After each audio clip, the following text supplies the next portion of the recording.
compréhension systémique du risque à la santé des aléas liés à l'eau. Et cette table ronde sera présidée par Mme Saint-Amour. Nathalie? Si vous pensez que vous m'avez déjà vu aujourd'hui, c'est bien le cas. C'est que je remplace ma collègue Mylène Riva, qui est co-directrice du risque également, professeure à l'Université McGill, mais qui ne peut pas malheureusement être ici aujourd'hui. Donc, j'ai accepté de prendre la relève. J'espère que ça ne sera pas trop difficile pour vous.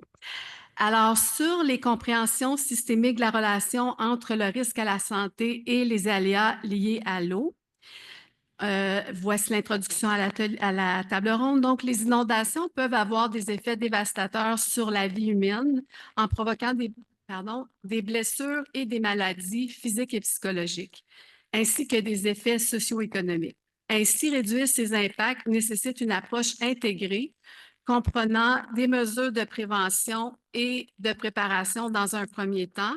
Dans un deuxième temps, il est crucial de coordonner les réponses des services de secours après de potentiels sinistres. Enfin, il est important de rétablir une société résiliente en évitant d'autres épisodes d'inondation. D'ailleurs, je propose un chantier sur la définition de résilience.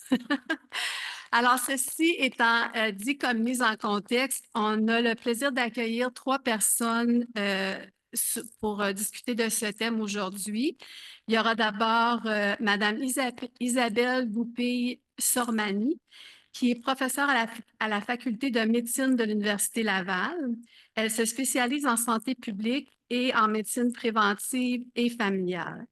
Experte des inégalités socio-environnementales, elle agit à titre de médecin conseil en évaluation et en soutien à la gestion des risques liés à la qualité de l'air à l'Institut national de santé publique du Québec. Madame Sormani, donc, pour les 20 prochaines minutes. Merci. Bonjour. Ah, oups, là, je ne sais pas où aller pour la présentation. Merci. Pendant que ma présentation charge, je voulais juste prendre le temps de remercier les organisateurs. Merci beaucoup. Merci aussi à Mylène qui ne pouvait pas être là c'est pas celle-là, malheureusement. On va y arriver, mais merci, merci notamment à Lily, Mylène Riva qui ont pensé m'inviter en me disant ça va être facile, toi, tu as le bout sécurité physique. On s'est rendu qu'on l'oublie. Alors, je pensais que ce serait facile et malheureusement, le diable est dans les détails parce que c'est un phénomène qui est acquis. Hein. Il y a beaucoup, beaucoup de messages sur la prévention des impacts sur la santé physique lors des inondations. Mais quand on cherche les données, quand on cherche les détails, quand on cherche à pondérer tous ces risques qui sont dans tous les pamphlets de sécurité civile de ce monde, on se bute à peu d'études, encore moins en contexte québécois. Donc, je vais être dans la généralité. J'aurais aimé ça être dans le détail, mais on a un déficit de connaissances. Alors, sachez-le, il n'y a pas de données de surveillance pour dire comment ça se passe au Québec de façon pratique lors d'une inondation. Bien, pratique ou malheureuse, là. Donc, juste vous dire qu'actuellement, avec Elena, on parle actuellement de 200 décès et 600 personnes qui manquent à l'appel. Donc, des décès directs à moins de 2 semaines de l'événement, c'est déjà, on a déjà un chiffre probable entre 800 et 1000 décès. Et ça, on parle de décès directs, c'est-à-dire que la personne elle a un tronc d'arbre sur la tête, elle a été séquestrée dans son auto. On ne parle pas des décès indirects à la santé physique, infarctus, problème de contrôle du diabète, infection, blessures qui vont mal évoluer, perte d'autonomie chez les personnes âgées. On parle juste de mortalité directe. On avait, lorsqu'il y a eu Katrina, il y a quand même une catastrophe qui a maintenant plus de 20 ans, on avait calculé qu'il y avait eu 10 000 décès secondaires à l'épisode pour des problèmes de santé physique. C'est majeur. Décès, mortalité qui augmente toute cause, mortalité qui augmente pour les maladies cardiovasculaires et respiratoires jusqu'à 60 jours après l'événement. Donc, une inondation, ça a des impacts sur la santé. On a les blessures qui sont la soi-disant principale cause de décès. Là, on a les abattages d'arbres, c'est plus les arbres qui s'abattent sur nous. Il y a des blessures qui surviennent lors du nettoyage du domicile. Il y a des objets lourds qui tombent sur les gens, ce qu'on appelle les blunt injuries en anglais, mais les blessures par compression sont la principale cause de décès. Électrocution, il n'y a pas un guide de sécurité civile qui ne parle pas d'électrocution, mais je n'ai pas trouvé de données de mortalité. J'en ai cherché tantôt. Je me suis dit, mon Dieu, j'ai rien pour leur apporter. Malheureusement, je suis pas capable de le dire. Les intoxications au CO, par contre, ça, on a des cas. Que ce soit inondation ou verglas, il y a toujours des intoxications. De plus en plus, ce sont des intoxications qui surviennent chez les groupes marginalisés. À Québec, lors des derniers épisodes, c'était essentiellement les membres de certaines communautés. Notre documentation est en français, des fois en anglais, fait qu'on a des enjeux de communication. Et on a, comme je vous disais, la mortalité cardiovasculaire. Quand on est évacué, en général, on laisse ces pilules dans la pharmacie. Et donc, il y a toutes sortes de maladies chroniques qui décompensent. Donc, il y a une énorme vulnérabilité. Personnes âgées aussi, il y a une augmentation et une accélération de la perte d'autonomie et de la mortalité secondaire. Pas de données au Québec, je vous l'ai dit. Il y a beaucoup, beaucoup de données dans le monde. Par contre, si on parlait d'inégalité sociale tantôt au Québec, mais on pourrait parler d'inégalité sociale dans le monde, 90 de la mortalité liée aux inondations survient dans des pays en voie de développement et donc pas nécessairement au Québec ou en Amérique du Nord. Puis là, il faut dire qu'ils ont toute une panoplie d'aléas. Il y a les aléas hydrométéorologiques, il y a les désastres géomorphologiques, les glissements de terrain, les avalanches et géophysiques, les tsunamis. Donc, on a une littérature très, très ample sur ce qui se passe ailleurs, mais encore là, pas beaucoup de données au Québec. Donc, il y a une mortalité immédiate, mais il y a la mortalité à 10 jours. Ce sont surtout des mortalités constatées dans les pays en voie de développement, un peu aux États-Unis, mais beaucoup les pneumonies, les infections virales, on baigne dans de l'eau un peu insalubre. Il y a des infections, beaucoup liées aussi à la promiscuité. On se souvient, pour Katrina, il y avait eu des éclosions d'infections virales dans les sites d'hébergement. Puis les citoyens, on parlait de savoir citoyens, ne voulaient pas aller là. Puis encore là, quand il y a des évacuations, se rendre au centre avec post-COVID, vous aurez compris que les gens se disent, je vais me rendre malade. Si je vais à certains endroits, la communauté n'est pas sécuritaire pour moi. Gastroentérite, très peu documentée en Amérique du Nord, mais beaucoup, beaucoup dans les pays en voie de développement. On s'attendrait avec les refoulements d'égouts d'avoir documenté les gastroentérites, mais encore là, on manque d'informations. Et dans le 10 à 60 jours, encore là, dans les pays en voie de développement, mais au Québec, on pourrait se poser la question, les maladies vectorielles, hein, tout ce qui est eau stagnante, les insectes adorent ça. On sous-estime toute l'importance de la contamination chimique, notamment les puits privés. On est capable de faire on peut prélever les données microbiologiques, mais il y a toutes sortes de contaminations. Il y a la contamination chimique des sous-sols. On n'entrepose pas tous des produits bons pour l'environnement ou notre santé dans nos sous-sols quand c'est inondé. On a remarqué, ça, c'est des données québécoises, par contre, qu'il y avait une augmentation des bébés de petits pois après les inondations pour des femmes qui ont été inondées au premier trimestre. C'est important. Et comme je vous dis, la mortalité cardiovasculaire et respiratoire augmente. Cardiovasculaire, c'est jusqu'à 50 jours et respiratoire, c'est jusqu'à 60 jours de 2,6 %. Là, Épidémio 101, Lily, tu me disais que tu as déjà fait du quantitatif. Le problème, c'est que ça augmente de 2 %, mais on ne sait pas combien de cas on aurait eu. Et c'est très difficile à mesurer à l'échelle québécoise. Là, c'est des grandes, grandes, grandes analyses. Mais il y a clairement une réponse au stress qui est toxique. Fait que c'est ça. J'avais pas tant de données, puis j'avais pas tant de 20 minutes à passer. Mais ce que je voulais nous rappeler, c'est ce qui ne se mesure pas n'existe pas. Dans le cas des blessures physiques, c'est dans nos acquis, dans nos messages. On pourrait dire que c'est professionnalisé, mais il ne faut pas l'oublier, ça reste important quand la montée des eaux est rapide. Il y a des blessures. On devrait les mesurer davantage. Est-ce que l'électrocution, les gens sont sensibilisés et qu'on a des bons messages? Je pense que oui, parce qu'on a presque plus de données. On a encore des intoxications au CO qui surviennent. Ça, il faut continuer de sensibiliser. Mais ça reste que toute cette gestion de l'événement reste qu'un événement stresseur qui va ensuite avoir des impacts à la fois sur la santé mentale, sur les communautés, puis je pense que Daniel va bien le présenter, mais qui a aussi un impact sur la santé parce que le stress dans la vie, c'est pas bon. Je devrais me dire ça temporairement. Mais en fait, on est fait pour être stressé, on est fait pour avoir des variations de stress. Le corps est bien adapté à ça, mais quand le stress se chronicise, ben, c'est pas bon pour notre santé physique et c'est pas bon pour notre santé mentale et c'est pas bon pour nos relations avec les voisins. Je sais pas si vous avez déjà été stressé, mais en général, nos enfants nous énervent, notre chum nous énerve, notre blonde aussi, si vous en avez une. Mais ce que je veux dire, c'est que quand on est stressé, on n'a plus les bons mécanismes adaptatifs et ça a des impacts sur la santé physique importants, mais aussi la santé mentale. C'était ça que j'avais à vous dire. Voilà.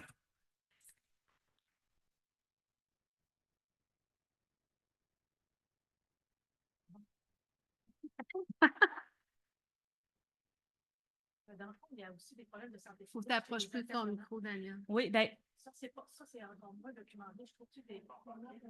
le micro ne marche pas. Ben, C'est pas grave, vous m'entendez? non, mais à domicile, à domicile, à distance, vous n'entendez pas. Tu peux sur le bouton? Non, mais d'accord. quand tu l'approches, je vais Ah, ça m'alarme. Bon, voilà. Seulement, Vraiment. Non, mais ce que je voulais dire, c'est qu'il y a les intervenants aussi qui peuvent être affectés par les catastrophes au niveau de la santé physique. Ceux qui vont chercher des gens en chaloupe, qui ont des bottes qui rentrent de l'eau et tout ça, là, ça c'est très peu documenté aussi au niveau des conséquences physiques et psychologiques et tout ça.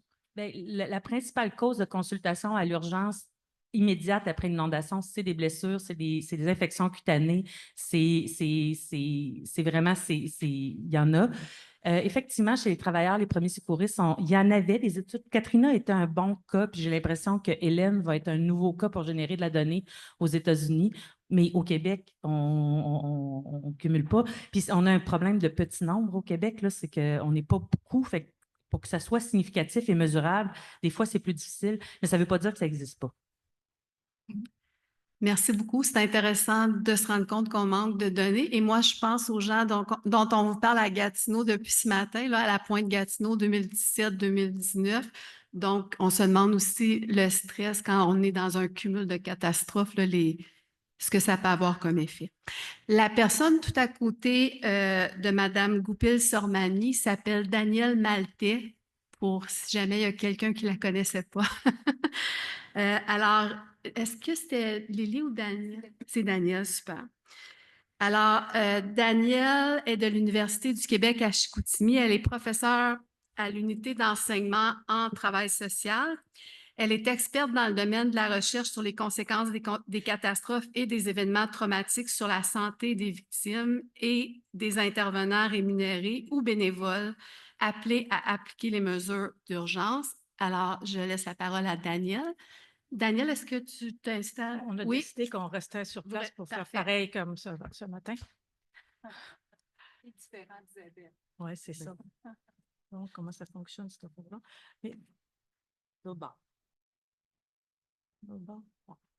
Dans le fond, moi, ce que je voulais vous parler, le titre est important, dans le fond. Les conséquences des inondations, ce n'est pas qu'une question de santé mentale ou de santé mentale ou de santé physique.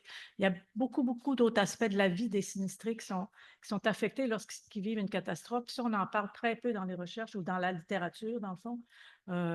On a commencé à documenter ça il y a plus de 30 ans à l'Université du Québec à Chicoutimi, puis je pense que c'est important de souligner. Puis on a fait des études aussi à long terme. Puis à long terme, il y a quand même des impacts positifs qu'il faut aussi en parler parce que ça, quand on intervient avec les sinistrés, les familles sinistrées, bien, ça peut les encourager à dire, OK, je vais vivre ça pendant 2-3 ans, mais après ça, je vais pouvoir constater des éléments positifs qui vont arriver dans ma vie. Ça, je pense que c'est important d'en parler. Donc, là, je vais parler aussi des stresseurs secondaires. Dans le fond, c'est un peu ça. Je vais passer la cétate précédente, mais dans le fond, les catastrophes ou les inondations, là, c'est un continuum d'événements stressants. Ce n'est pas seulement lorsque l'eau est là qu'on peut parler de désastre, mais le désastre se prolonge dans le temps, puis peut durer jusqu'à 8 ans, 25 ans. Tout, on a vu des différences significatives entre les sinistrés et les non-sinistrés d'inondations 8 ans après la catastrophe, où il y avait encore des différences significatives entre les sinistrés et les non-sinistrés. Qui étaient choisis au hasard, qu'on avait suivi allant 2 ans, puis 3 ans après, puis 8 ans après. Donc, ça, c'est important aussi. Donc, ça ne s'arrête pas là. Puis je pense qu'on a le malheur au Québec de dire que quand les gens retournent à domicile, bien, c'est fini, on n'intervient plus comme CLSC, on n'a plus vraiment de priorité à leur accorder, tout ça. Donc, ça, c'est un élément qui est important. Donc, dans le fond, c'est un cheminement ici, là, si on voit dans la route ici, dans le fond, là, le premier élément, c'est les inondations. Les gens vont vivre des stress qu'on va appeler primaires. Ils vont avoir des craintes, ils vont avoir des deuils, le deuil de son animal domestique, par exemple, parce qu'on n'a pas de... On le laisse là parce qu'on pense qu'on va revenir le lendemain et qu'il ne sera pas mort attaché sur le balcon. C'est ça qui est arrivé aussi lors d'inondations qu'on a étudiées. Il y a les stresseurs secondaires. Une fois qu'on est revenu à domicile, pendant la période de rétablissement, donc il y a des stresseurs secondaires, la perte liée aux conditions de vie, la relocalisation, toutes les démarches qu'on entreprend, l'endettement, donc c'est des stresseurs secondaires. Ça vient s'accumuler, ça se crée un grand stress aux personnes, puis c'est ce grand stress-là qui occasionnent probablement ou qui occasionnent des problèmes de santé mentale ou même des problèmes de santé physique. C'est ça. Puis en même temps, en même temps que tu vis avec des stresseurs secondaires, ben, tu as des menaces ou des pertes subséquentes, le décès de tes parents, par exemple, qui sont vieillissants, il n'y a aucun rapport avec les inondations, mais ça s'accumule dans le fond, ou la fermeture de l'usine où tu travailles, etc. Et ça, ces éléments, ce continuum d'événements stressants-là vont avoir des conséquences sur tes perspectives d'avenir ou les façons dont tu vas t'adapter à la situation. Plus tu vas avoir de stresseurs primaires et secondaires, plus ça va être difficile, dans le fond, de faire face aux situations. Puis au niveau des conséquences aussi, dont on voit qu'il y a des conséquences au niveau de la santé mentale. Je pense qu'au Québec, on est assez experts dans ce domaine-là. Il y a eu plusieurs recherches qui ont été faites à la suite d'inondations, à la suite de tempêtes de verglas, à la suite de la catastrophe de lac mégantic où on a suivi la population là, 1 an, 2 ans, 3 ans, puis 4 ans après, etc. Donc, il y a des problèmes sur la santé physique, comme vous avez dit tantôt, mais il y a aussi des changements dans les habitudes de vie. Il y a au niveau de la vie professionnelle, au niveau de la vie familiale, la vie conjugale, la vie sociale, il y a des impacts importants dans le fond. Puis ça, il faut en tenir compte. Puis ils sont documentés dans des recherches qualitatives, peu dans des recherches quantitatives jusqu'à maintenant, mais je pense qu'il ne faut pas oublier que les gens sont affectés dans plusieurs domaines de leur vie quand ils sont exposés à une inondation, par exemple, là, à cette catastrophe-là. Et puis, mais sauf que on va accorder beaucoup trop, selon mon avis, là, on va accorder plus d'importance à la santé mentale que les autres aspects de la vie, mais souvent, c'est peut-être les autres aspects de la vie qui vont avoir un impact sur la santé mentale.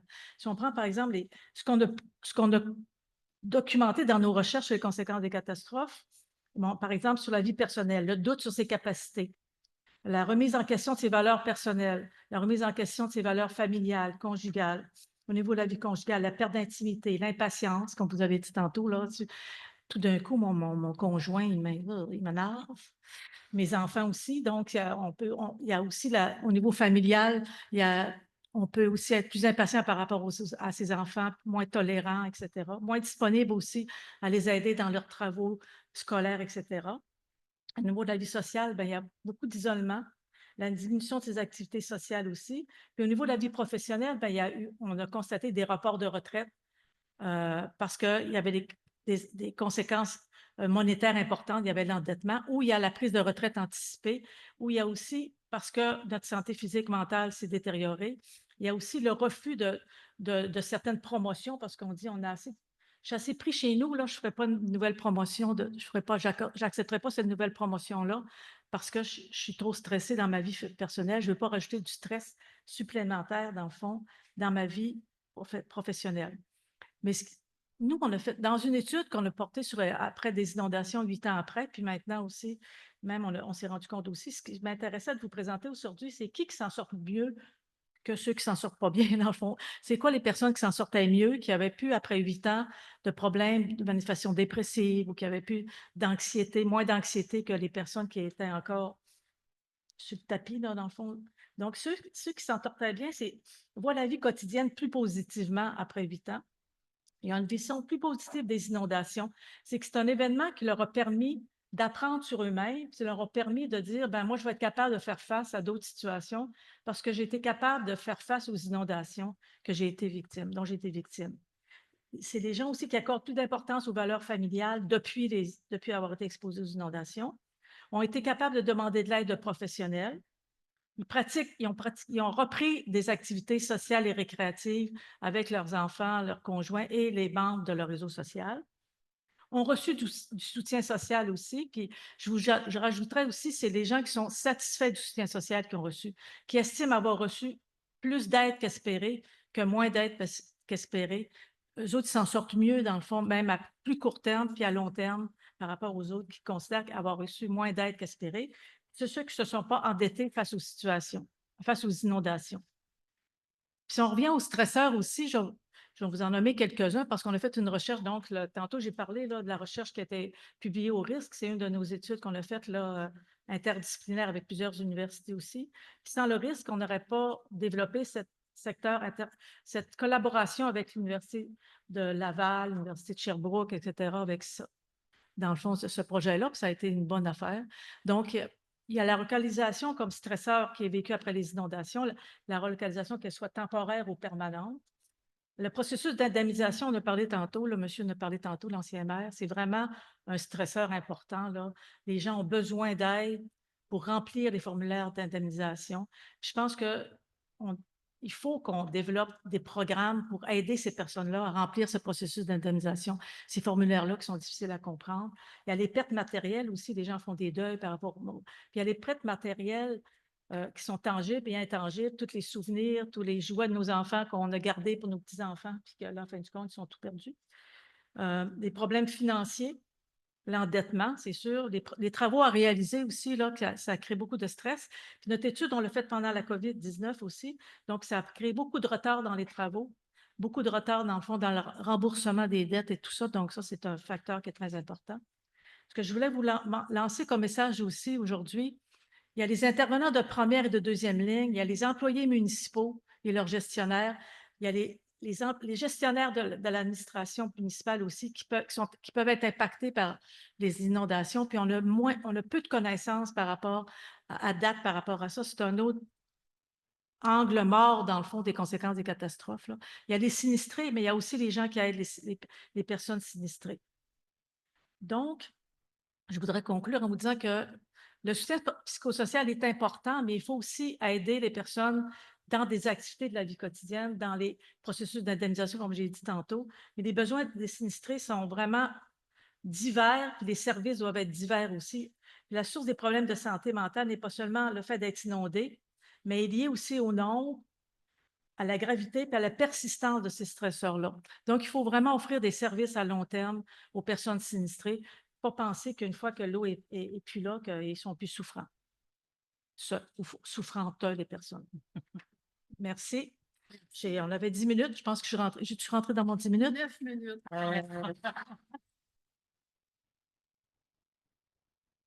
Ça y est, je pense que j'ai traumatisé tout le monde. Je ne pensais pas que mon regard pouvait avoir ce pouvoir. Je vais l'exercer sur mon chum ce soir. Alors, merci beaucoup, Daniel. Tellement d'informations accumulées au cours des années. C'est toujours passionnant de t'entendre. Mais je peux-tu rajouter quelque chose? Il me reste une minute. Ben oui, Quand il y a eu la tempête de verglas, là, on a fait une étude d'un an et demi après la tempête de verglas, ça fait longtemps tout ça, mais les intervenants, un des aspects qui nous a vraiment surpris, et en même temps, eux autres aussi, ça les a surpris, c'est que les intervenants sociaux, les gens qui recevaient dans les centres d'hébergement, ils étaient tellement découragés, puis ils disaient, il y a tant de monde en état de vulnérabilité qui ne sont pas pris en charge par notre CIUS dans ce temps-là. Non, ce n'était pas les CIUS, c'était les centres de santé et de services sociaux. Les gens vulnérables, les gens qui ont des besoins, même avant d'être inondés, sont très peu connus des services de santé et de services sociaux. Puis lorsqu'il y a une inondation, c'est comme la surprise totale. On en reparle dans la période de commentaires. OK, ouais, parfait. On prend des notes. Bon, OK, J'entendais que vous vouliez intervenir. Non, je vais me retenir. Alors, la troisième personne qui est avec nous sur ce panel, c'est Mme Lily Lessard de l'Université du Québec à Rimouski. Donc, elle a fait beaucoup de route pour se rendre chez nous. Elle est professeure en sciences infirmières et spécialiste en santé communautaire. Elle est directrice du réseau de prévention des crises en santé, Pré-CRISA, et s'intéresse aux actions communautaires et cliniques favorisant la santé mentale des populations et aux déterminants sociaux et environnementaux de la santé. Son équipe mène des travaux sur les réponses pour prévenir ou réduire les impacts sur la santé mentale des événements météorologiques extrêmes et la capacité d'adaptation des systèmes de santé au changement climatique. Autre sujet très important. On vous écoute, Lily. Merci beaucoup, Nathalie. Bon après-midi tout le monde. Très heureuse d'être ici avec vous aujourd'hui. Je remercie et féliciter en fait le risque pour l'organisation de cette journée que je trouve très importante, très pertinente et c'est très riche en fait d'avoir des gens de différents secteurs qui viennent témoigner en fait de leurs différents regards aussi. Puis ce qu'on entend, moi j'ai le mot complexité qu'on entend beaucoup depuis ce matin, puis l'intersectorialité. Donc, je viens vous présenter un nouveau réseau, un nouveau joueur, en fait, dans l'écosystème des réseaux de recherche du Québec et qui se on travaille actuellement à établir un partenariat, en fait, avec le réseau RISC. Donc, c'est le réseau Précrisa, donc réseau sur la prévention des crises en santé. C'est un réseau qui est né pendant la pandémie, en fait. Son ancêtre, qui n'est pas si ancien, parce qu'on est en train, en fait, de terminer ses activités qui étaient affectueusement nommé RQCP, donc Réseau québécois COVID-pandémie, qui avait été mis en place par le Fonds de recherche québécois sur la santé pour répondre rapidement, en fait, aux besoins de la pandémie. Et ce qu'on s'est rendu compte, d'abord, c'était d'abord les ressources qui étaient limitées en fonction des besoins qui devenaient exponentiels devant une menace qui était inconnue à ce moment-là. Vous vous souvenez, un virus sans vaccin, en fait, qui se propageait à des vitesses méconnus. Donc, on avait énormément de questions à ce moment-là. Et on s'est dit, on va réunir les forces vives en recherche, vont peut-être avoir des réponses, en fait, pour ceux qui avaient à gérer ça. Ce qu'on s'est rapidement rendu compte, c'est les deux solitudes aussi au niveau des producteurs et des utilisateurs de connaissances. En fait, la recherche n'était pas capable souvent de répondre suffisamment vite aux besoins des décideurs. Ça allait très, très vite. On a questionné des fois des décisions qui ont été prises parce qu'il fallait bouger vite. Donc, vous allez voir, en fait, l'idée, c'est un peu de tenter d'être un peu plus rapide en recherche. Donc, pour ça, on se rend compte que ça prend nécessairement une préparation en amont. Vous êtes habitués, pour plusieurs, connaissez les cycles de la sécurité civile, donc la notion de préparation pour faire face aux événements. Quelque chose quand même qu'on connaissait en santé, mais qui était souvent sur des événements plus on parlait d'aléas centrés, des événements un peu uniques où on avait, intervention en situation de crise, crash d'avion, mais d'avoir des événements aussi complexes, en fait, qu'une pandémie, mais il y a peut-être un petit peu moins d'expérience au niveau du réseau de la santé, entre autres, et des acteurs de la santé là-dedans.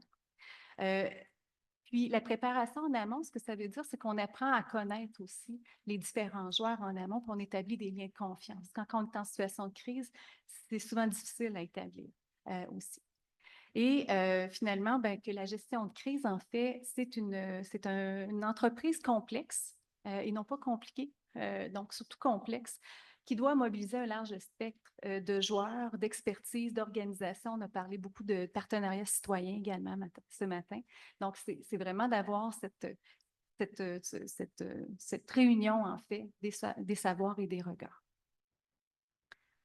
Donc, je ne vais pas vous faire la leçon aujourd'hui, qu'est-ce que la complexité, mais j'ai senti quand même le besoin qu'on revienne à des bases. C'est le cadre de Sniffin. Je ne sais pas si vous avez vu ça dans le cadre de vos formations.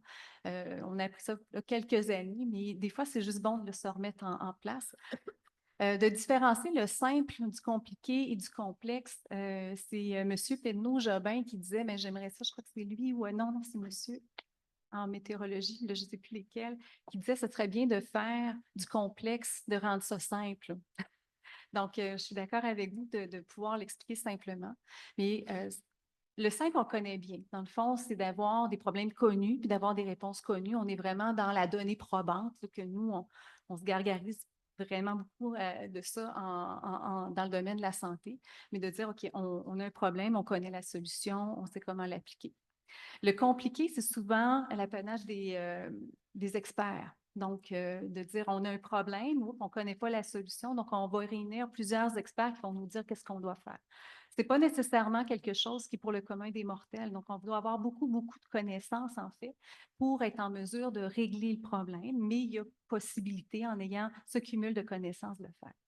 Lorsqu'on arrive au complexe, c'est plus qu'on est dans un élément qui est inconnu et dont les solutions vont être inconnues aussi.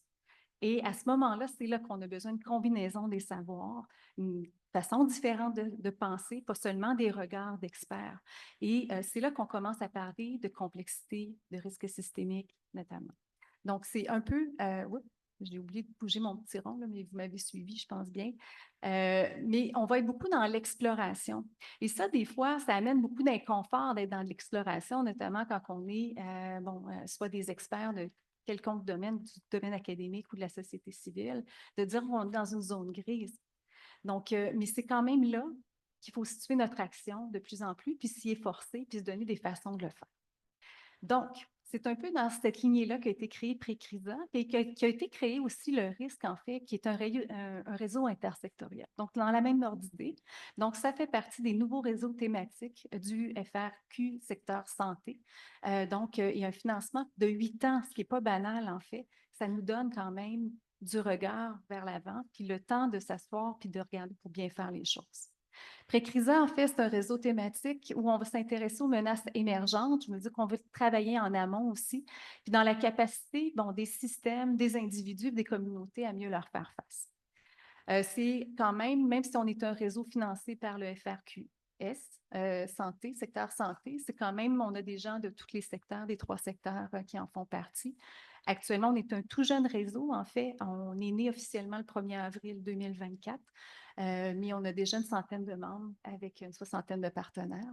C'est fondé sur les 4 C, en fait, de la sécurité civile, donc la collaboration, la communication, la croissance, là j'ai oublié, la capacité la capacité en recherche notamment, et là j'ai oublié le dernier. La communication. Super important, on en a parlé ce matin aussi. C'est un réseau fondé également sur un réseau de partenaires citoyens parce qu'on ne peut pas se passer en fait ce regard-là. On l'a fait pendant la pandémie. On voulait aller plus vite, donc il y avait des citoyens partenaires sur des différents comités. On leur a dit, bien, on s'excuse, on n'a pas le temps de négocier avec vous, il faut aller vite parce qu'on a quelque chose d'urgent à régler. Et c'est un regard, en fait, dont on s'est privé et qui a fait qu'on a peut-être pris des décisions qui n'étaient pas nécessairement les bonnes. On parlait d'acceptabilité sociale sur la table précédente. Donc, c'est quelque chose qui vaut la peine et qu'il faut travailler en amont, encore une fois. Et on se fonde sur une approche une seule santé aussi. Je ne sais pas si vous êtes familière avec ça. En fait, j'avais une grosse faute d'orthographe sur ma présentation de ma page couverture où j'aurais dû mettre santé au pluriel, en fait. L'approche une seule santé, c'est l'approche, en fait, où on reconnaît la grande interrelation entre l'être humain, le monde animal et l'écosystème, dans le fond, tous les vivants. On a beaucoup une approche en santé depuis quelques années, très anthropocentrique en fait, où on met l'humain au centre de tout. Mais de plus en plus, ce qu'on se rend compte, c'est en forte interrelation avec le monde animal puis ce qui nous entoure. Je vous apprends rien, mais dans les faits, dans l'opérationnalité de tout ça, bien, on a très, très peu de mécanismes qui nous permettent de travailler ensemble actuellement dans la santé des vivants. Isabelle nous a parlé tout à l'heure, entre autres, les inondations vont amener des maladies vectorielles, c'est-à-dire transportées soit par des animaux ou encore des insectes, peuvent amener des blessures. Les animaux également peuvent être blessés, animaux domestiques. Est-ce qu'on a dans nos plans d'évacuation, par exemple, qu'est-ce qu'on fait avec nos animaux domestiques? Parce que c'est souvent une source de stress très importante pour les gens. Qu'est-ce que je vais faire avec mes 3 chats? S'il y a une inondation, je dois sortir rapidement. Ils peuvent être stressés, il peut y avoir des comportements aussi erratiques là, de ces animaux-là. On a tous les animaux d'élevage aussi avec nos agriculteurs et on a toute la faune où on peut avoir, bien, dans certains cas, les inondations sont quand même quelque chose de positif, vont venir enrichir certains écosystèmes, mais peuvent également détruire certains écosystèmes ou certains lieux où les animaux se tiennent habituellement.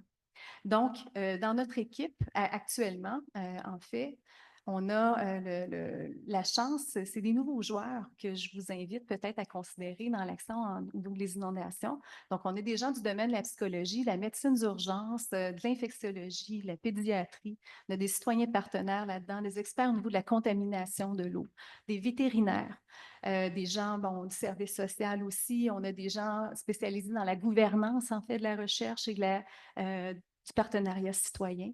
Donc, ils seraient très heureux de venir jouer avec vous sur le dossier des inondations. Donc, qu'est-ce qu'on va faire rapidement? Nathalie, il me reste combien de temps? Je pense que je me suis un petit peu... Non, tu peux y aller. Ça va, on a Oui, juste oui. 3. C'est l'après-midi. Oui, voilà. Okay. Je ne vais pas parler trop vite. Dans le fond, ce qu'on veut faire avec Précrisa, c'est un peu comme vous faites au risque aussi. Puis je dis vous, puis c'est nous en même temps, parce que je suis membre du risque aussi. C'est de la recherche, mais c'est aussi surtout des espaces de concertation. Puis je vous en présente quelques-uns, qu'on veut sécuritaires. Puis je vous explique pourquoi. Et des outils et des services qu'on va mettre à disponibilité de la communauté de recherche, mais également de la communauté, de la société civile et des citoyens. Donc, de la science ouverte, du savoir partagé. Donc, c'est nos actes de recherche. Je n'irai pas dans le fin détail, mais on a un axe sur le système, les systèmes de santé, parce qu'on a un système de santé humain et animal. On a un axe sur l'écosystème et un axe qui est individu, communauté, bien-être, où il y a beaucoup de liens à faire avec ce que vous faites, entre autres Nathalie, Daniel, au niveau du risque. On a 2 axes qui sont transversaux, donc tout ce qui est au niveau de la collaboration et de la gouvernance de la recherche. Et on en a un autre sur qu'on appelle confiance, savoir et engagement, qui est sur le partenariat citoyen. Ce qu'on veut faire, c'est essentiellement dans les axes, c'est là que se joue la science, dans le fond, que se discute. Puis chacun des axes, une particularité, c'est qu'il est dirigé par quelqu'un des milieux académiques, mais quelqu'un également, un citoyen ou une citoyenne partenaire, dans le fond, pour bien combiner déjà à la base les intérêts et les savoirs. On a nos espaces de concertation, l'idée de renforcer nos capacités d'apprendre à se connaître en amont des problèmes. Donc, on a une table intersectorielle sur la gouvernance de la recherche en période de crise qu'on est en train de faire, entre autres, avec un chercheur de McGill notamment, c'est de voir comment nos universités, entre autres, ou nos différents pourvoyeurs de fonds, lorsque survient une crise, pourraient s'armer plus rapidement. Donc, en ayant, par exemple, au niveau de l'éthique, est-ce qu'il n'y a pas des choses qu'on peut faire d'avance pour qu'on puisse, par exemple, être plus rapide, plus agile en recherche, d'être prêt, peut-être avec même des protocoles réalisés d'avance à se déployer sur le terrain lorsque survient un événement. Et après, bien sûr. On a une table intersectorielle sur les menaces émergentes.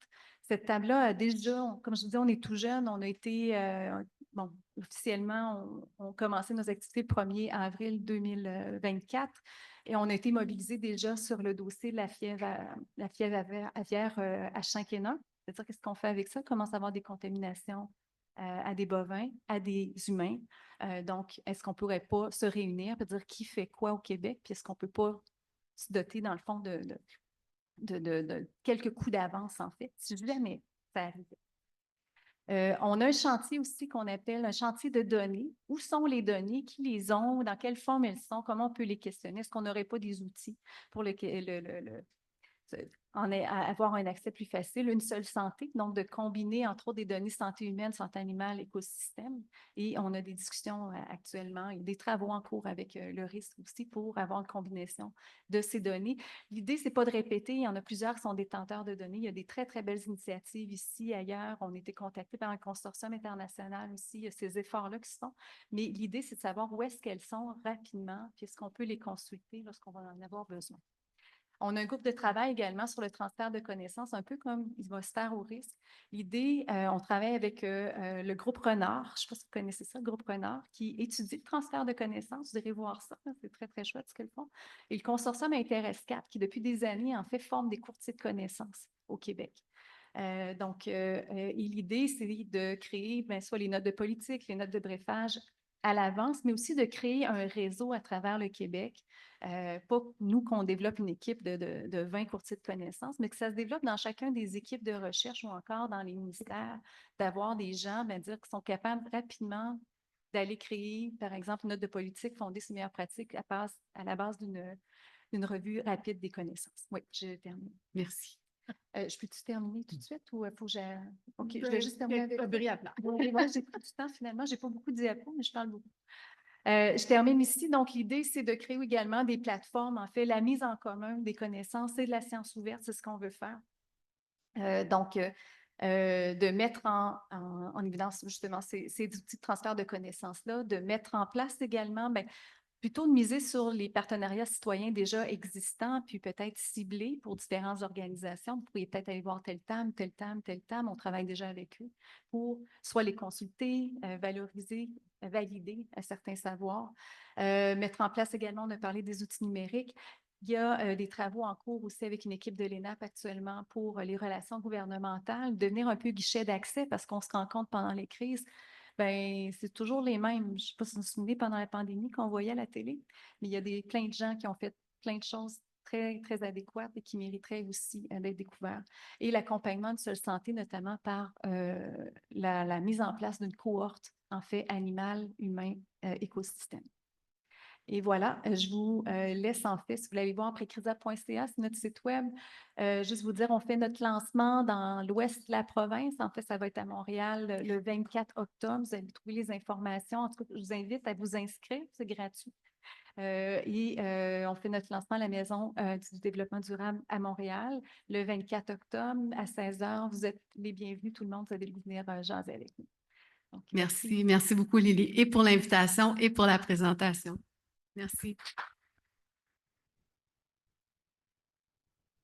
Je trouve que tu as bien réussi à nous ramener la recherche en lien avec tout le reste. Merci beaucoup. Avant d'aller vers les questions de la salle, je voyais vos réactions, là, Lily et Isabelle, lorsque Daniel présentait.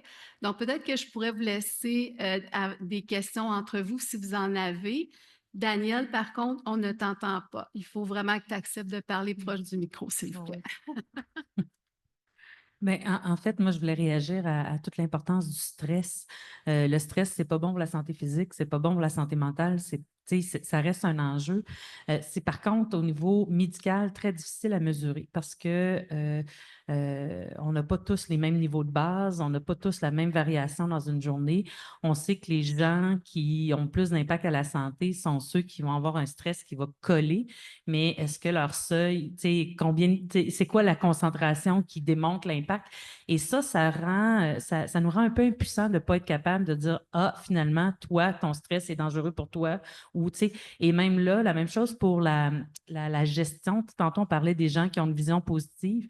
Bon, on mesure des caractéristiques, mais quand on essaie d'enseigner la vision positive, la présence attentive, la compassion, finalement, ce n'est pas si évident de changer de statut. C'est-à-dire que, de changer de statut, mais de changer de cette notion de stress qui nous colle à la peau ou qui nous rentre dans la peau, elle est extrêmement difficile à modifier.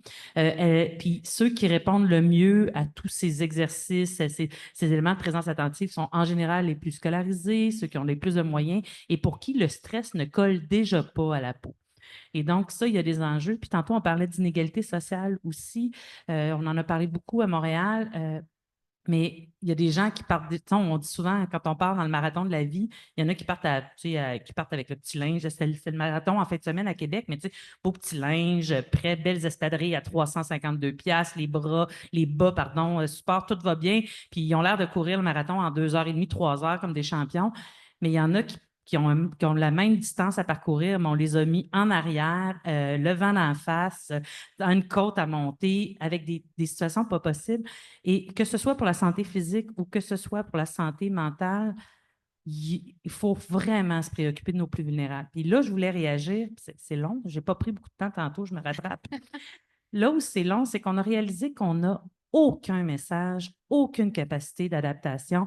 On ouvre des centres de crise, puis on invite les gens à venir, mais les gens ne veulent pas venir, ils ne veulent pas être identifiés comme étant vulnérables, ils ne veulent pas être identifiés, ils ne veulent pas partager ce qui leur colle à la peau, c'est-à-dire différentes conditions de vie qui font qu'ils ne sont pas volontaires pour aller chercher l'aide qu'on leur offre parce que l'aide qu'on leur offre n'est pas du tout sensible aux réalités individuelles et personnelles. Donc, il faut être extrêmement prudent. Et évidemment, ces gens-là ont déjà une moins bonne santé physique, donc, il y a quelque chose à repenser. Il y a 20 ans, quand il y a eu Katrina aux États-Unis, on s'est rendu compte que personne ne sollicitait les ressources mises en place alors que tout le monde était au courant des ressources. Puis, je n'ai pas l'impression que 20 ans plus tard, on a fait tant de pas que ça. Et donc, on laisse beaucoup certaines personnes derrière. Puis là, je pense que tu veux réagir. Oui, bien, moi, ce que je voulais dire, au Québec, dans le fond, ce qu'on a, ce qui est positif, par exemple, c'est les équipes de proximité maintenant. Oui, maintenant, qu'on intervient. Puis les gens, les intervenants sociaux vont trouver les gens au Dollarama, ils vont trouver les gens dans dans un petit restaurant, etc. Donc, je pense que là, c'est sûr que lorsqu'il y a une catastrophe, il faut aller vers les gens plutôt qu'attendre qu'ils viennent. Ils ne viendront pas d'eux-mêmes. Puis je pense qu'aussi, il y a l'initiative aussi que les équipes de proximité qui demeurent présentes après la catastrophe, dans le fond, là, dédiées au rétablissement, là, parce qu'il y a certains CLSC que ça dure 2 ans.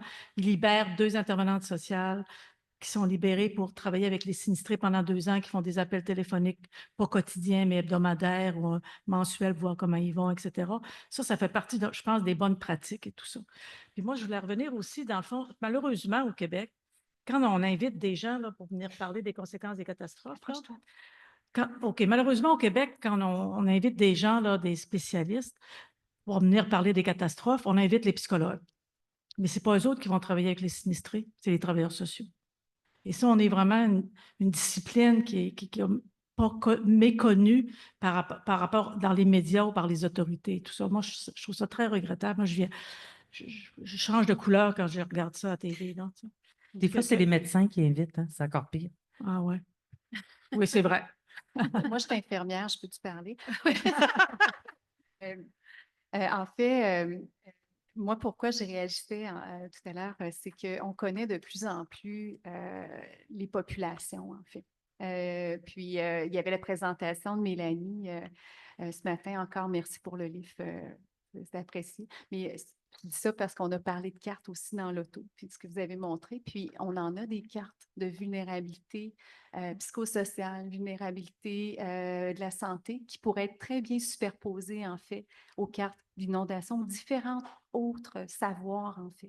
Donc, de plus en plus, je pense qu'on a des outils pour rapprocher, en fait, nos disciplines et vraiment créer des vrais savoirs collectifs, une vraie intelligence collective, enfin. Merci Et je beaucoup. pense que quand on intervient aussi auprès d'un individu sinistre, excusez-moi. C'est un vrai travail d'équipe pour que Daniel parle dans le micro. On va tenir le micro. Oui, c'est ça, tenez-moi ici. Mais ce que je veux dire aussi, c'est qu'il faut vraiment savoir c'est quoi qui stresse le plus les personnes lorsqu'ils sont victimes des inondations, puis travailler avec eux autres pour faciliter, dans le fond, faire face à ce stresseur-là secondaire qui est plus important dans leur vie. Puis une fois après ça, ils seront peut-être capables de recevoir du soutien pour le soutien psychologique, puis être attentifs. Je pense qu'ils vont être plus attentifs à ça aussi. Merci, Daniel. Alors, ça serait maintenant la période des questions. Est-ce qu'il y a des gens parmi vous qui avaient des questions pour nos panélistes? Mais je trouve ça important de se rappeler qu'on a fait beaucoup de pas en termes d'intervention de Oui. sécurité civile. Puis, tu sais, des fois, je suis blanc-noir, là. Je suis un peu mode pessimiste. Mais effectivement, il y a des pas qui se font, mais je pense qu'on en a encore à faire. Gonzalo? Merci pour le panel qui est très intéressant. Vous avez beaucoup parlé des émotions négatives comme anxiété, peur, frustration qui conduisent précisément au stress et à ses effets négatifs. Mais avez-vous aussi étudié d'autres émotions peut-être plus positives qui sont associées et qui peut-être contribuent aussi au rétablissement, aux actions après les sinistres et tout ça? Bien, nous, on a fait, il y a un outil de mesure qu'on prend dans nos études sur les catastrophes maintenant, ça s'appelle Post-Traumatic Growth Inventory, là, où on mesure dans le fond cinq éléments positifs dans la vie sociale, la relation avec les autres. Je ne me souviens plus exactement les 3 autres éléments et tout ça, mais dans nos recherches qu'on a faites sur les catastrophes aussi, on a identifié sur les inondations, on demandait aux gens aussi, y a-t-il des retombées positives dans le fond? C'est sûr que ces retombées positives-là, on ne les voit pas dans les 6 mois, dans l'année après. Ça prend du temps pour que les gens se soient rétablis, dans le fond, puis qu'ils aient utilisé des bonnes stratégies d'adaptation, puis qu'ils soient fiers d'eux-mêmes. Dans le fond, les gens nous disent, par exemple, je reconnais maintenant que je suis capable de me défendre devant les autorités. Puis que s'il arrive d'autres choses, là, je ne me laisserai plus faire. Il y en a qui ont aussi changé leurs valeurs familiales, qui sont rapprochés de leur famille, qui ont changé aussi, sont devenus moins matérialistes parce qu'ils savent ils peuvent tout perdre en quelques minutes ou en quelques secondes. Donc ça, c'est au niveau de la spirituelle aussi, des retombées sur la vie spirituelle qu'on a constatées aussi. Donc, je ne me souviens plus exactement mais il y a quand même, mais ça, c'est à moyen terme ou à long terme que les individus peuvent identifier des conséquences positives. Merci. Je ne sais pas si ça Lily? répond à votre question, mais... Oui, bien, il y a plusieurs travaux qui vont en ce sens-là. On parlait, moi j'ai beaucoup aimé te dire, il faudrait bien qu'on fasse un congrès sur la résilience. Là. On va être là, je pense, avec toi, Nathalie, parce qu'il y a toutes sortes de définitions, mais en fait, il y a beaucoup de travaux qui se réalisent là-dessus.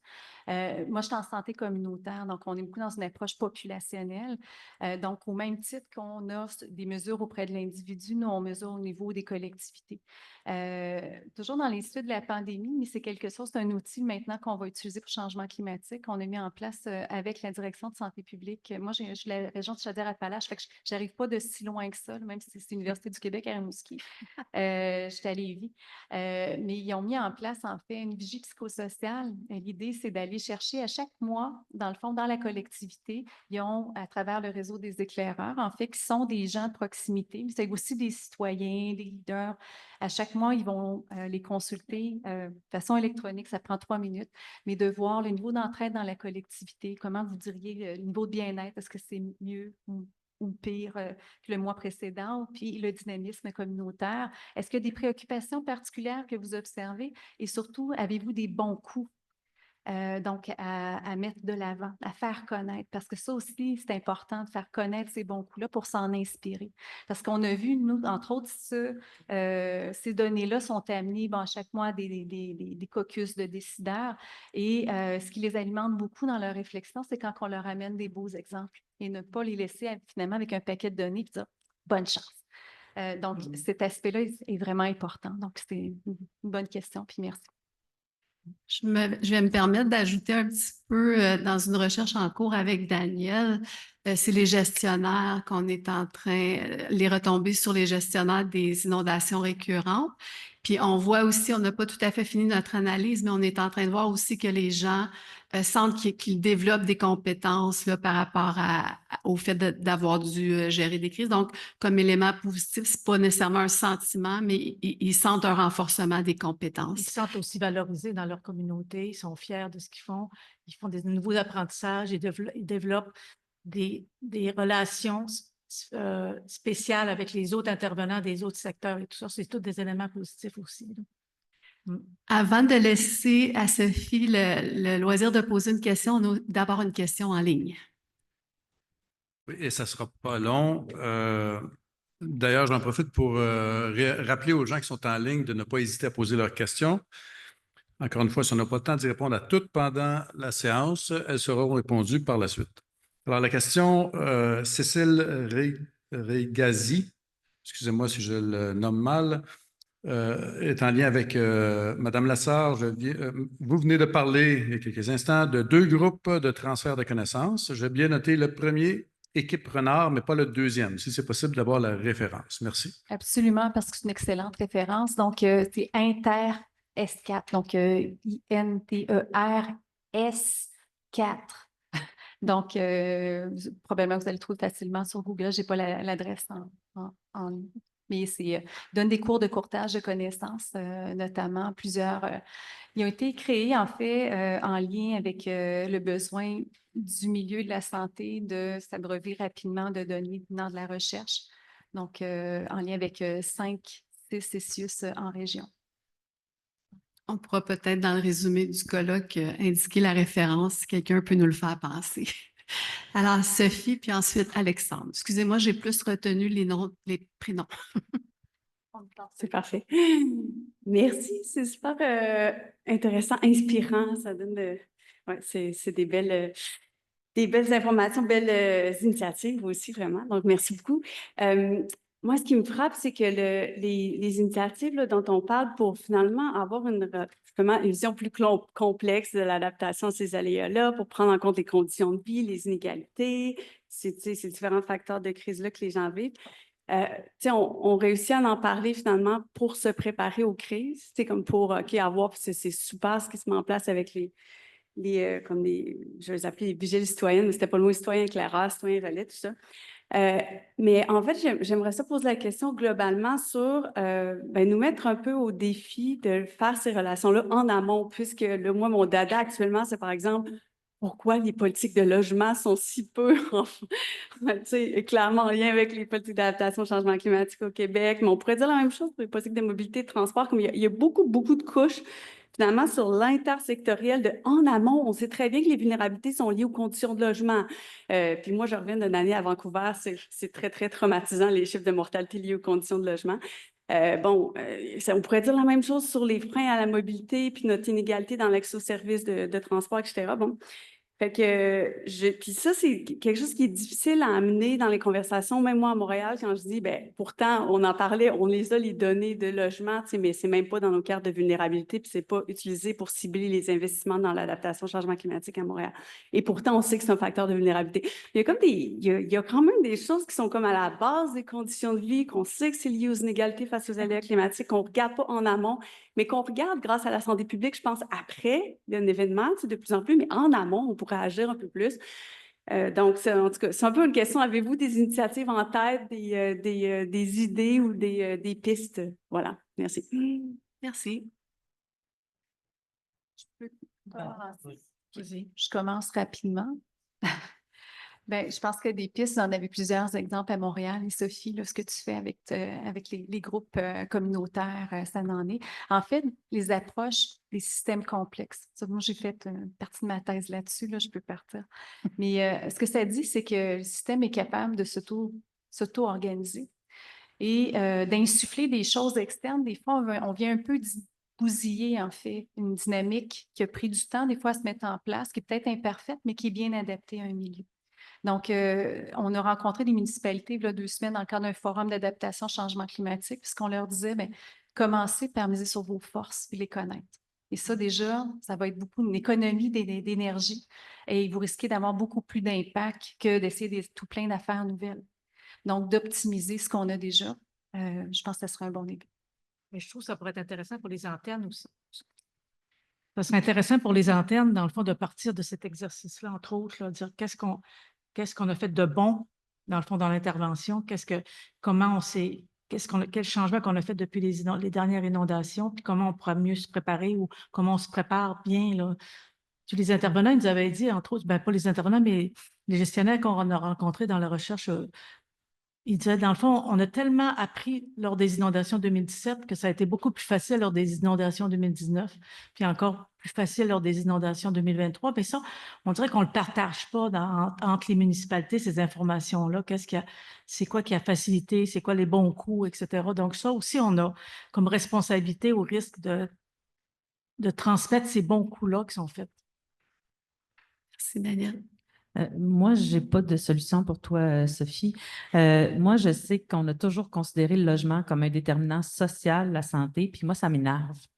Moi, c'est un déterminant physique de la santé parce que les logements, ils sont bruyants, ils sont froids, ils sont chauds, ils sont humides, ils sont inondés. Et pour moi, ils sont vulnérables aux arbres.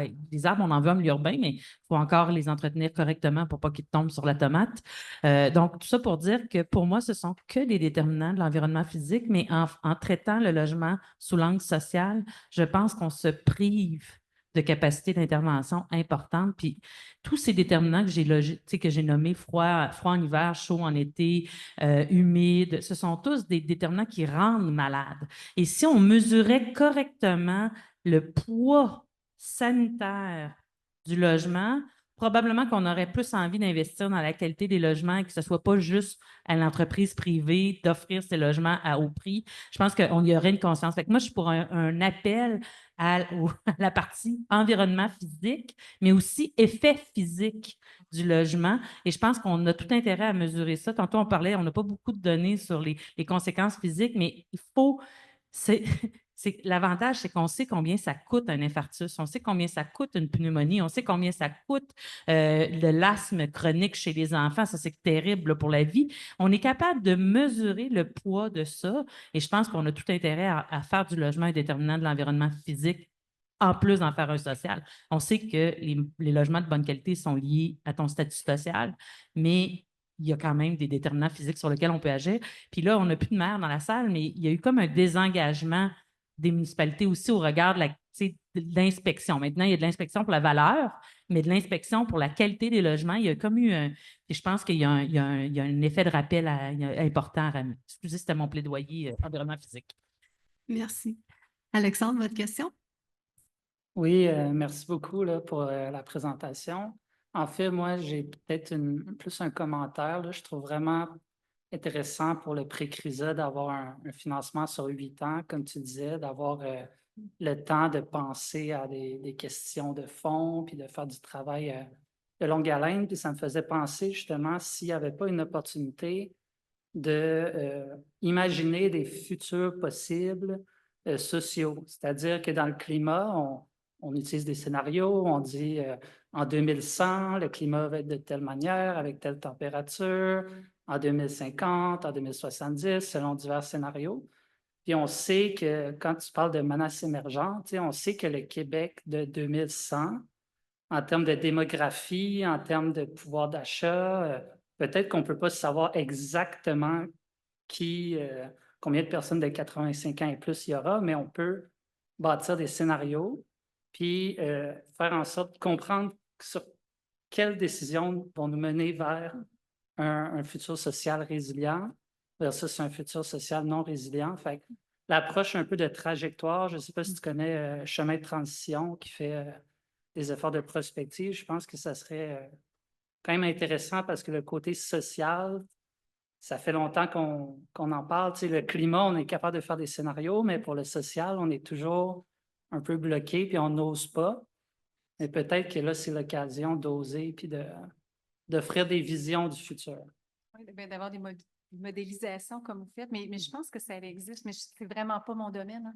Mais des gens en sociologie, puis ça se trouve qu'on a un crack de la modélisation qui est en sociaux. Je vais demander s'ils peuvent se projeter de cette façon-là. En santé, on en a quand même un peu au niveau peut-être de la maladie chronique, mais de la démographie, mais ça serait intéressant. Puis de superposer ça, c'est tout à fait intéressant. Mais on ne sait jamais ce qui va se passer avec le gouvernement fédéral, par exemple, là, par rapport au Québec. Bon, on ne sait pas, on ne sait rien, c'est des projections. C'est ça, c'est très imparfait. C'est créer un éventail de positions, puis surtout les créer en fait pour se poser des questions. Oui. Parce qu'on ne les crée pas pour trouver les réponses, on les crée pour se dire quelle direction ou quelle choses vont nous mener vers un futur versus un autre futur, puis ça nous permet de choisir. Parce que, pré-crisant, on vous en parlait en lien avec les inondations, j'ai parlé un peu de pandémie, mais on pensait à la crise géopolitique aussi. Ou même, on a regardé les protocoles au niveau du nucléaire. C'est un peu effrayant, mais il faut se projeter vers ça. Ça pourrait être ça aussi. Il faut trouver les experts avant que ça arrive. Je pense qu'il faut rajouter un autre chantier parmi tous ceux qu'on a déjà identifiés aujourd'hui. Est-ce que ça répond? Oui, merci. Merci beaucoup. Madame Dupuis? Non, Desroches. Oh non! C'est correct. J'aurais dû dire Nicole, je me rappelais de votre prénom. Pour la gouverne d'Alexandre, la population de 65 ans et plus, ça va être le quart de la population du Québec en 2030. Fait que déjà là, moi, je suis là-dedans aussi. C'est déjà le cas en région. Hein. On a dans les 3 MRC rurales, ici, c'est les 3. La ville de Gatineau, la MRC des Collines, c'est l'inverse, mais bon. Une autre anecdote. Moi, j'ai connu le verglas en 98. Et la municipalité avait ouvert un centre, etc. Puis il n'y a pas tellement de gens qui sont allés parce que, bon, je viens d'une municipalité dont les gens sont éduqués et nantis. Donc, ils se sont organisés pour venir en ville où ils avaient un système de chauffage d'appoint. Mais pour faire du chemin sur ce que Sophie a dit, qui parle logement parle d'électricité. Quand il y a des problèmes naturels, il y a un problème. L'électricité, il n'y en a plus. Donc, pour comparer avec une anecdote, là, je ne me souviens plus pourquoi, là, mais il y a 2 printemps, on a eu une autre panne prolongée, là, pas sur 2 semaines. La municipalité a ouvert un centre et c'était plein de monde. Et quelle était la différence? C'est que les gens avaient besoin de brancher leurs ordinateurs, leur téléphone et toutes leurs bébelles informatiques. Donc, des fois, il faut aussi regarder. Tu sais, on a des cadres, on fonctionne avec des cadres, on a des lignes directrices et tout ce que vous voulez. Mais là, les gens avaient besoin d'aller brancher leurs appareils. Donc, ils se sont rendus au centre de la municipalité.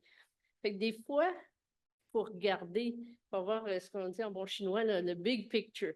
Parce que d'une fois à l'autre, les choses changent. Puis comme je dis, en 98, presque personne n'avait utilisé le centre que la municipalité offrait. Puis cette fois-là, c'était plein de gens. Alors, il faut regarder les besoins des gens aussi. Puis des fois, c'est quelque chose d'aussi banal que de brancher son téléphone. Merci de votre exemple. Je trouve ça intéressant parce qu'on parlait ce matin des rivières qui se transforment, puis le contexte social, politique, économique se transforme aussi, puis il faut en tenir compte dans les actions qu'on prend. Est-ce que, Charles, est-ce qu'il y avait d'autres questions en ligne? Pas d'autres questions en ligne. Est-ce qu'il y a d'autres questions? Oui, Philippe. Alors, je vais mettre des mots sur ce que tu viens de dire, Lily, mais j'aimerais ça vous entendre sur d'autres choses. On avait parlé dans la mission du risque, on s'est mis comme mission de lutter contre la désinformation ou la mésinformation. Bon, c'est un enjeu, vous le savez tous, peu importe notre domaine. Lily, peut-être t'entendre là-dessus parce que on en a parlé évidemment ensemble pour monter la plateforme. Je sais que dans le domaine de la santé, il y a aussi tout un enjeu de données qui sont confidentielles ou de données qui ne sont pas, qui sont soit du domaine public, mais un peu privé parce que ça parle des personnes et pas juste une question de confidentialité. Il y a aussi un enjeu majeur. Isabelle, vous en avez parlé à propos de l'accès à l'information. Souvent, en fait, on documente des choses, mais elles ne sont pas nécessairement accessibles. Je prends par exemple mes collègues de l'Agence de santé publique. Il y a des choses qu'ils font, par exemple, sur les moisissures ou les choses, mais ils ne font pas de façon systématique. Mais tout ça pour dire que j'aimerais ça vous entendre là-dessus. Puis aussi toi, Daniel, comment améliorer justement ce partage d'informations à partir du moment où en travaillant ensemble pour la rendre accessible. Tu as parlé tout à l'heure, Daniel, des rapports que tu publiais, mais et surtout de travailler sur mettre accessible cette information-là en fonction du public cible. C'est un enjeu. On parle évidemment de former, d'écourter les connaissances, mais plus généralement, ça nous demande évidemment un niveau d'effort ou des ressources que souvent nous n'avons pas dans nos réseaux universitaires. Je prends l'exemple, malheureusement, Marie-Pierre est partie. Il y a énormément d'argent dans la SQRI, la Stratégie québécoise de recherche et innovation. On parle beaucoup d'innovation sociale. Je pense que là, il y a un effort supplémentaire que nous devrions consentir, notamment avec le fonds de recherche, parce qu'il y a de l'argent qui est disponible justement pour faire ce travail-là, que nous n'avons pas nécessairement dans nos propres réseaux. Mais ça veut dire aussi automatiquement montrer la valeur ajoutée de ce partage d'informations. Je pense qu'il y a un travail aussi à faire, puis aussi il y a les besoins de documenter certaines choses. Je pense surtout aux moisissures et à tous les effets collatéraux de la contamination des eaux qui est mal documentée, évidemment, au Québec. Fait que je vais vous entendre là-dessus sur pas juste le partage d'informations, mais c'est quoi la valeur ajoutée de ça, puis où est-ce qu'on pourrait aller chercher justement ces moyens-là que nous ne pourrons pas nécessairement avoir dans les fonds de recherche, dans les fonds qu'on nous octroie. Voilà. Merci, Philippe. Que je passe ça, puis je veux- OK. Je vais répondre à la question sur l'accessibilité aux données santé rapidement, puis peut-être un petit mot sur le courtage de connaissances et passer le relais à mes collègues. Pour les données, ben, comme vous savez, peut-être il y a des données administratives en fait qui sont disponibles, par exemple à travers la carte RAMQ ou les données d'hospitalisation. Il y a quand même, faut demander en fait l'accès à ces données-là, mais théoriquement, ils sont disponibles, mais il y a souvent des délais importants. Ça peut être très complexe aussi. Il y a des coûts qui sont associés absolument, Daniel. Puis des fois, les outils pour les consulter aussi, c'est compliqué. Là, on est dans le cadran, le compliqué. Là. Ce qui est plus difficile à obtenir, souvent, c'est les données cliniques. Donc, c'est les données qui sont détenues par les organisations de santé.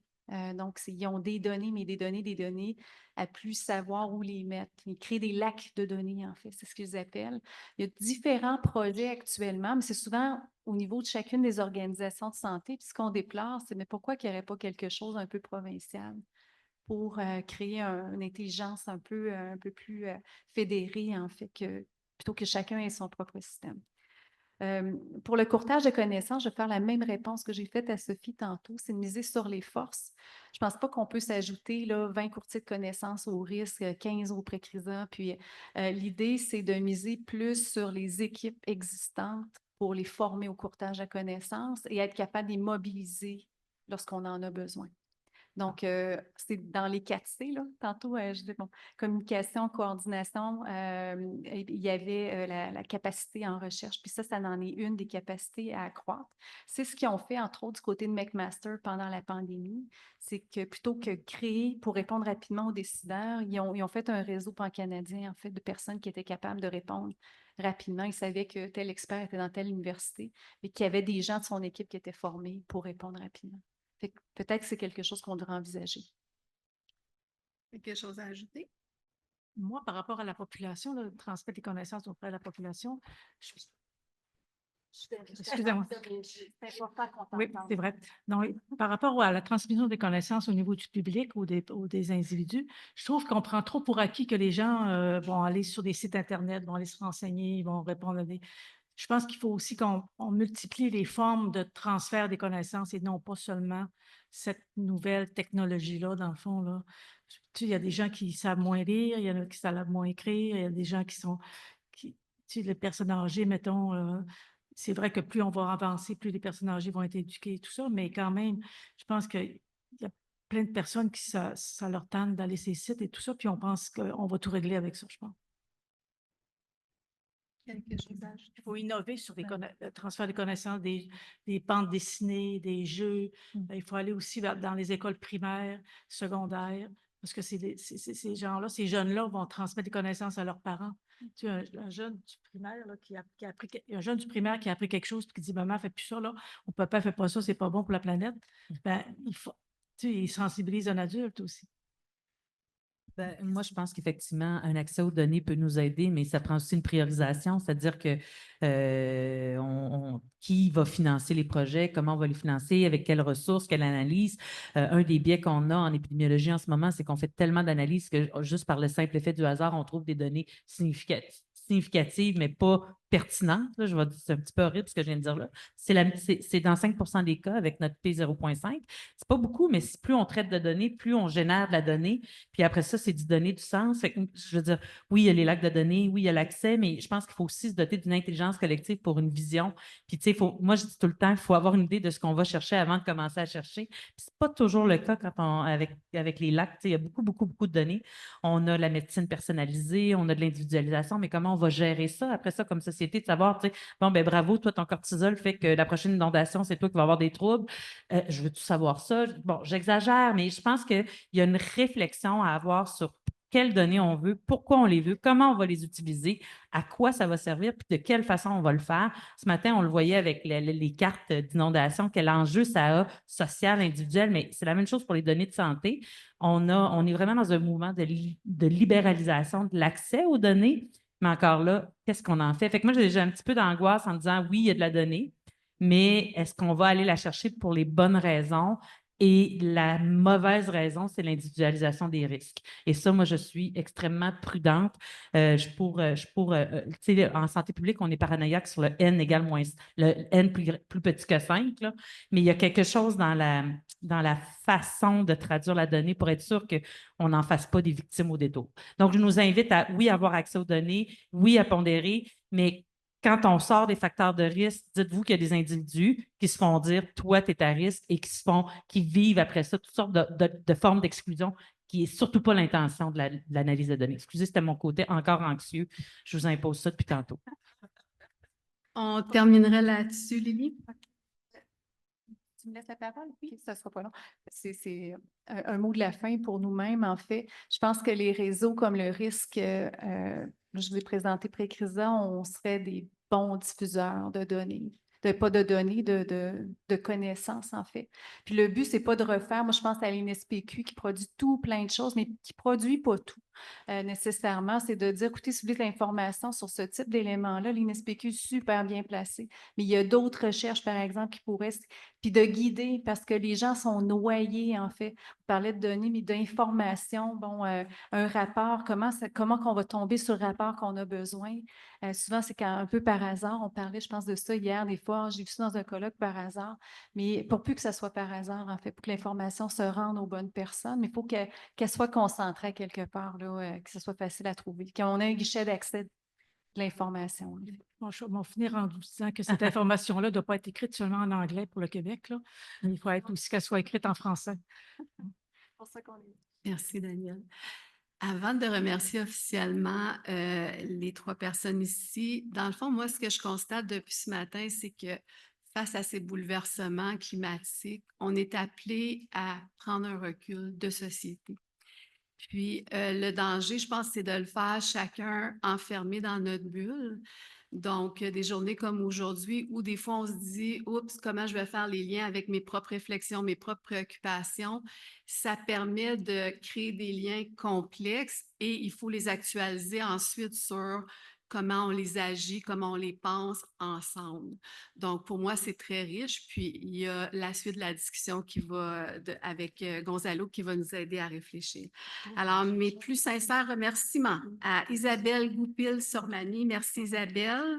Également à Lily Lessard et à Daniel Maltais pour votre présentation.